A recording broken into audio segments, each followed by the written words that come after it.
Hello, everyone. Thank you so much for tuning in to my talk about the internet. You may think you know all there is to know about the internet, but I hope by the end of this talk you will have learned something new or be reminded of something that you forgot about. So, thank you for listening. My name is Kimberly House, and I am a graduate student in the Library Science program from Sam Houston State University. And a lot of my information came from this website. So if you want to take a look at this website, actually, I'll show you that website really quick because it is pretty interesting.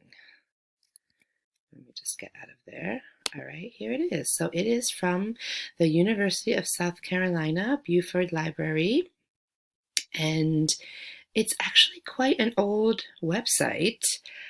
But I was able to find it through the help of my professor, and she taught us about the Internet Archive, Wayback Machine. So look up that information if you ever have a website or you need to find something that hasn't been updated in some years. So this is helpful. So a lot of my information, like I already said, came from this website. And even though the website is quite old, I think about 9 years old now, there's still a lot of good information. So we're going to be covering some of these lessons. And if you want to read even more, you can visit this website anytime.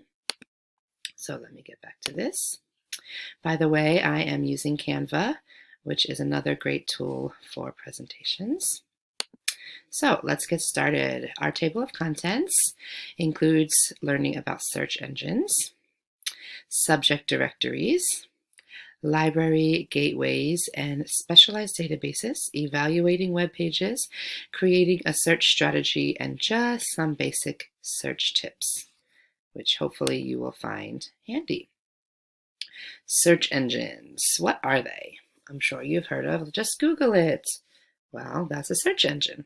So search engines are huge databases of web page files that have been assembled automatically by machines. And we're going to talk a little bit about those machines in a minute. But I was curious about, well, what are the search engines? We all know about Google. You probably use it constantly all day, looking up stuff, but it's not the only search engine out there. Now, this is from 2023, updated, which is very recent. As you can see, Google is the most widely used, but Bing is also used a lot, followed by Yahoo, Yandex, Baidu, and DuckDuckGo. And these two, Yandex and Baidu, are from China, and I'm not sure where DuckDuckGo is, but just so you know, Google is not the only search engine out there, and you can look at this website for more specifics about each of these engines. So let's talk about how the search engines work. So they use something called spiders or bots, robots, bots for short, to crawl through the web spaces from link to link, identifying and perusing pages. So once the spiders bots get to a page, they typically index most of the words. And whenever you search the web using the search engine of your choice, you're asking these bots to do some work to scan all the index of sites and match your keywords and phrases with those in the database. So every database is a little bit different. And this was interesting to me and something new I learned. It's important to remember that when you are using a search engine, you're not searching the entire web as it exists at this moment. I guess that's pretty impossible, but you're actually searching a portion of it captured in a fixed index created at an earlier date. And you can learn more about that from this site. So now let's talk about subject directories and the difference between the directories and the search engine. So subject directory is a collection of links to internet sources submitted by people. Okay, not a robot, not a spider, but real people, by site creators and evaluators, and it's organized into subjects.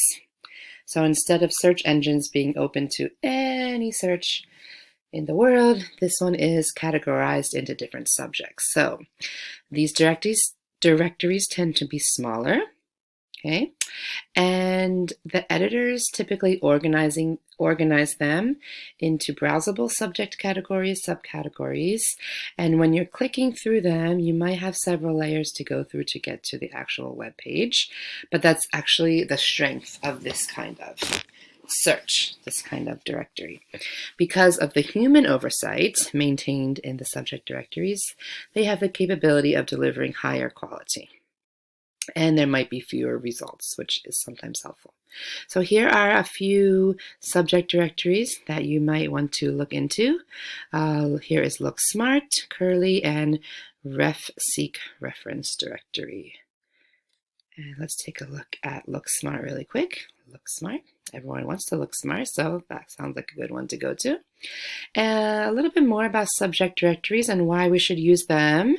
Subject directories are best for browsing and for searching of a more general nature. They're good for searching popular topics, organizations, products, those kind of things. When you'd like to see what kind of information is available on the web in a particular field, go to a directory and browse through the subject categories. That might be something different than just a search engine. All right, let's move on. We also have something called gateways. And library gateways are a collection of databases and informational sites, also arranged by subject, that have been assembled, reviewed, and recommended by specialists, usually the librarians. These gateway collections support research and reference needs by identifying and pointing to recommended, academically oriented pages. Use library gateways when you're looking for high-quality information sites on the web. You can be fairly certain that these sites have been reviewed and evaluated by subject specialists for accuracy and content. Back to databases, and let's see what that one was called again. Subject directories. Okay, so similar to subject directories are subject-specific databases. So it's getting a little bit deeper. We're kind of going from a broad category to a slightly more specific one. So subject-specific databases, or VORDLs, which was another new word for me, vertical portals, are databases devoted to one subject, created by professors, researchers, experts in that specific field. So you use these all the time, but you might not know specifically that you're using a subject-specific database, or maybe you did. Use these when you're looking for specific information, news links, job finders, those kind of things. And thousands of databases have been devoted to specific topics. So you want to travel, you might go to Expedia, you might go to Booking.com, you may look at Agoda. You go to specific websites for details about traveling. If you're looking into cars, my dad sells used cars, so he is always looking at the Kelley Blue Book to see the values of the car. You may also want some more educational information that's a little bit more academic than just a simple Google search. You might go to Educator's Reference Desk. Okay, so those are the subject-specific databases. Now, I liked this graphic because, well, first of all, pictures are good and colors and all that, but sometimes we don't know how to evaluate the web page, okay? Because we just type it in, and usually Wikipedia comes up first, and we know that that's not the best source of information because anyone can put information on there. So this chart will tell us some ways to evaluate credible sources. So when you're looking at a website or web page, think about who made it, who wrote it, who are they, what are they talking about. Make sure there's no spelling or grammar errors. That's a good one to look for. When did they publish it? I usually like to look for very current things, but like I even said in the beginning of this talk, even older websites have a lot of great information, so Don't always ignore those. Where it was created, okay, which URL it comes from. Is it commercial? Is it an organization, government, or education? That's important to look at the URLs.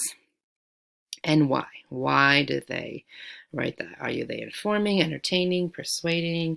Make sure you know who the audience is.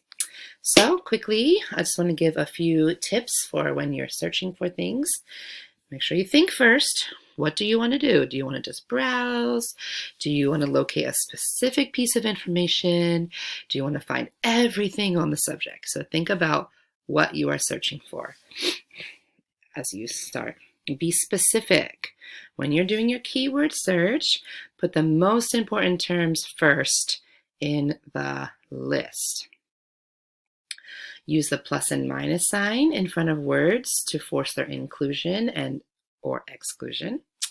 That's a good one to do that I haven't done very often.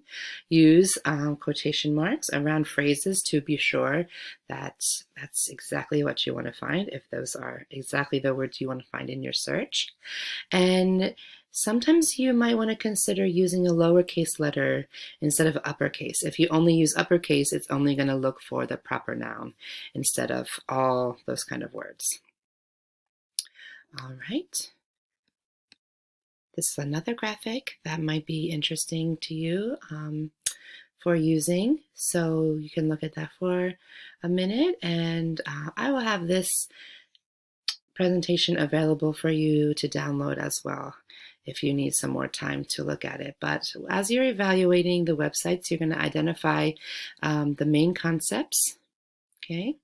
You're going to select the resources that you want to search, which database, which search engine. You're going to search your sources, and we'll talk about Boolean operators in a minute. And then you're going to evaluate your results, rethink the keywords, and maybe start again.